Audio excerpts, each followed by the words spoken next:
El 17 de septiembre de 1861 se produjo la batalla de Pavón.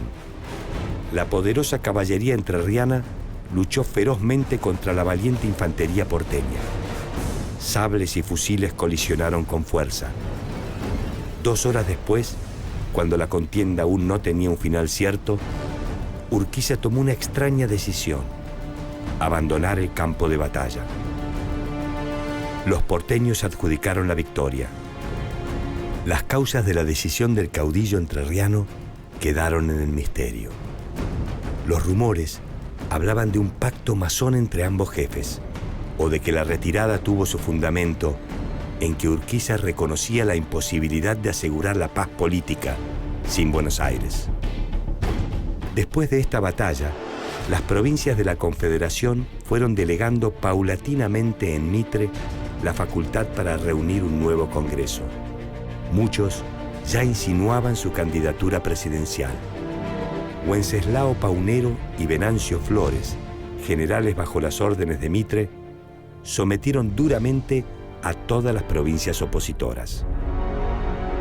Su objetivo era, tal como había pedido el ministro de Relaciones Exteriores, Domingo Faustino Sarmiento, no ahorrar sangre de gauchos. Este proceso de pacificación del interior, como lo denominaba Mitre, condujo a que el 25 de mayo de 1862 se reuniera el Congreso Nacional en Buenos Aires, a fin de llamar a elecciones presidenciales. El vencedor de los comicios fue Bartolomé Mitre, y Marcos Paz fue designado vicepresidente.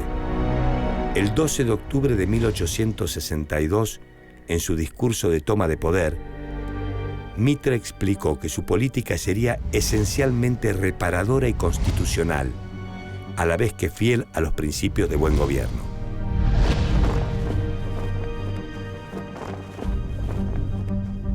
Adolfo y Valentina Alsina eran miembros del Partido de la Libertad al cual pertenecía Mitre. Sin embargo, cuando éste asumió su cargo y presentó la propuesta de federalizar la ciudad de Buenos Aires, los Alsina crearon el Partido Autonomista. A través de la presión del ejército y por medio del apoyo a distintas revoluciones en las provincias, el Partido de la Libertad impuso a gobernadores aliados, como hizo con Sarmiento en San Juan.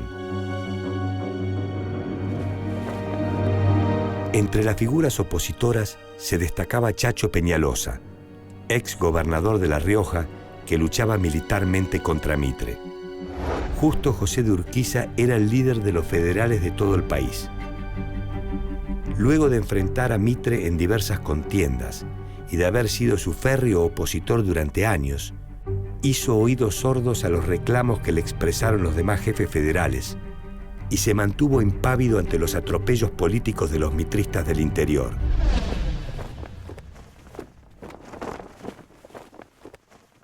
Mientras tanto, en el mundo, el presidente mexicano Benito Juárez anunció la suspensión de los pagos de la deuda externa. Francia, Gran Bretaña y España decidieron enviar una fuerza conjunta para obligar al Estado mexicano a pagar la deuda.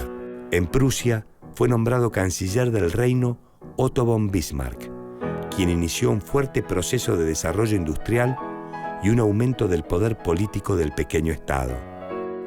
Prusia se transformó en poco tiempo en una potencia europea. Los Estados Unidos vivían la Guerra de Secesión, la cual enfrentaba a los estados del norte, industriales y proteccionistas, con los del sur, librecambistas y esclavistas. En el norte era presidente el republicano Abraham Lincoln y en el sur Jefferson Davis.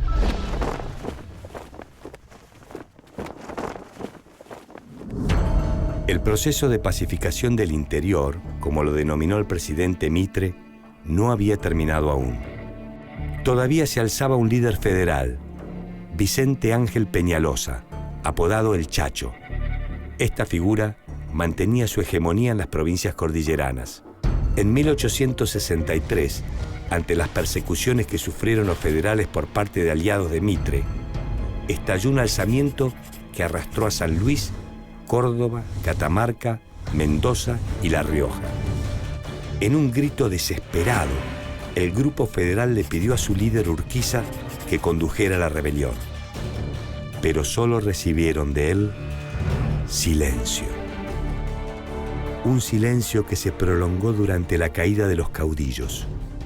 Asesinados sin piedad o enviados al exilio, cayeron uno tras otro los héroes regionales, los federales. Entre ellos, el Chacho Peñalosa, víctima de una muerte cruel y sangrienta. Pero la masacre no solo se encontraba en tierras argentinas. Un conflicto limítrofe entre Brasil y Paraguay por el control de la zona del Mato Grosso, sumado a las ambiciones brasileñas y argentinas de imponer su voluntad en el Río de la Plata, desataron en 1865 una de las guerras más cruentas de América. El conflicto se inició con la invasión paraguaya a la provincia de Corrientes, luego de que el gobierno nacional obstruyera el paso de las fuerzas del presidente del Paraguay, Francisco Solano López. El objetivo del líder paraguayo era dirigirse junto a sus fuerzas hacia Brasil, evitando cruzar por el Mato Grosso, frontera natural con ese país. En Buenos Aires, el presidente Mitre expresó que las tropas argentinas estarían en 24 horas en los cuarteles, en 15 días en campaña y en 3 meses en Asunción. En varias provincias se produjeron sublevaciones y deserciones masivas. Miles de argentinos se negaron a enfrentar a los paraguayos y combatir junto a las fuerzas porteñas. El presidente Mitre se enfrentaba a una situación por demás compleja.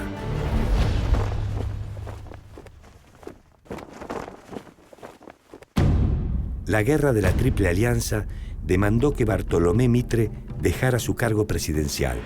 Le delegó el poder a su vicepresidente, Marcos Paz.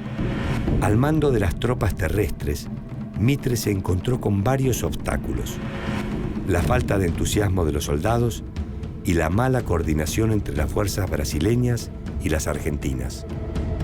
A estos problemas se sumó la heroica resistencia del pueblo paraguayo. El Estado argentino enfrentó una guerra prolongada que le hizo perder gran cantidad de hombres y recursos monetarios. El grueso del ejército del Paraguay fue derrotado en Tuyutí. Sin embargo, el presidente paraguayo resistió y concentró sus tropas en la fortaleza de Curupaití. Allí se dirigieron las fuerzas navales y terrestres de la Triple Alianza. Pero la falta de coordinación en el ataque acabó en un desastre en el que argentinos y brasileños sufrieron, entre muertos y heridos, 9.000 bajas, frente a unas pocas del ejército paraguayo. Entretanto, en el interior de Argentina, la guerra de Mitre y sus aliados era rotundamente impopular. En noviembre de 1866, un destacamento mendocino a punto de marchar al frente se rebeló. Esto dio inicio a la Revolución de los Colorados. Estos hombres impusieron a Carlos Rodríguez como gobernador de Mendoza. El recién electo desconoció la autoridad del presidente Mitre y ayudó con tropas a Juan Videla para obligar a la legislatura de San Juan a nombrarlo gobernador.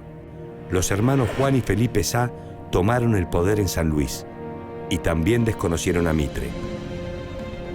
El caudillo Felipe Varela, antiguo hombre de Peñalosa, recuperó el control en La Rioja. Este nuevo arco de poder federal pidió a Justo José de Urquiza que encabezara la lucha. Nuevamente, el entrerriano desoyó el pedido. Mitre se percató del peligro que ofrecían los federales y abandonó la conducción de las tropas en Paraguay. Regresó a Argentina trayendo varios regimientos para sofocar el levantamiento del interior. Durante un año, las fuerzas nacionales lucharon por imponer la autoridad del Estado por sobre los rebeldes federales.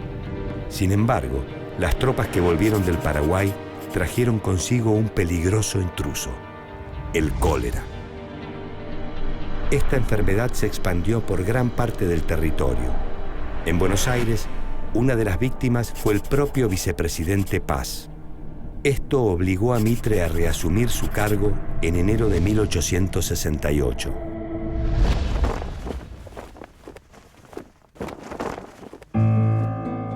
El desgaste de su figura era alto y Mitre no logró imponer a un sucesor.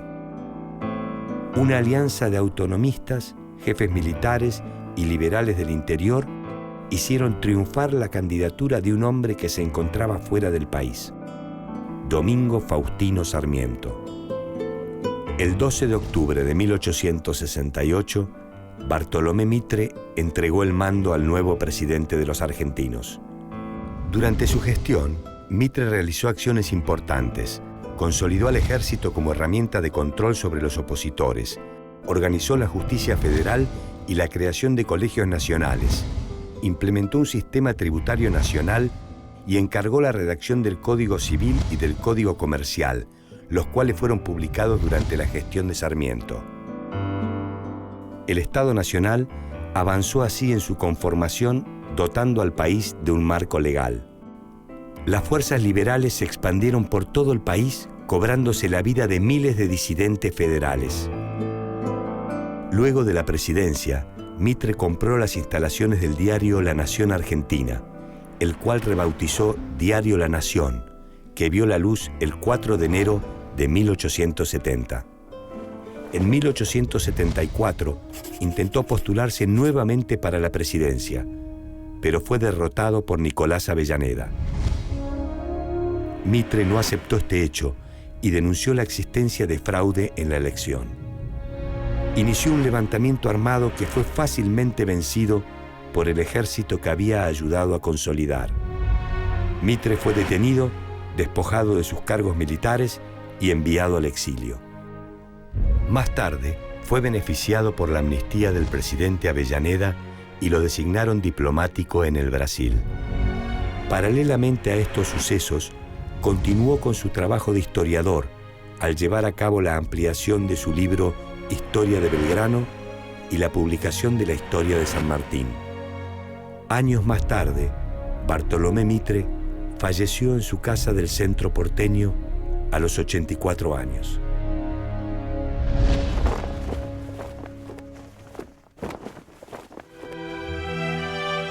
Bartolomé Mitre fue amado en Buenos Aires. Representó al guardián de los intereses porteños y su poder se consolidó a lo largo del interior, donde impuso su liberalismo político por la razón y por la fuerza.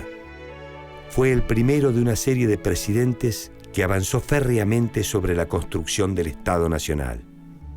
Al mismo tiempo que se llevaba a cabo este proceso político, la realidad económica y social argentina se transformaba. En sus propias palabras expresó: «Somos una nación nueva en formación, cuyos perfiles diseñan su tipo definitivo, en el que estamos formando una nueva raza, con el concurso de todas las nobles razas del mundo civilizado, y que a pesar de sus deficiencias, constituye un organismo sano y robusto que tiene en sí los gérmenes de la vida duradera». Este fue Bartolomé Mitre.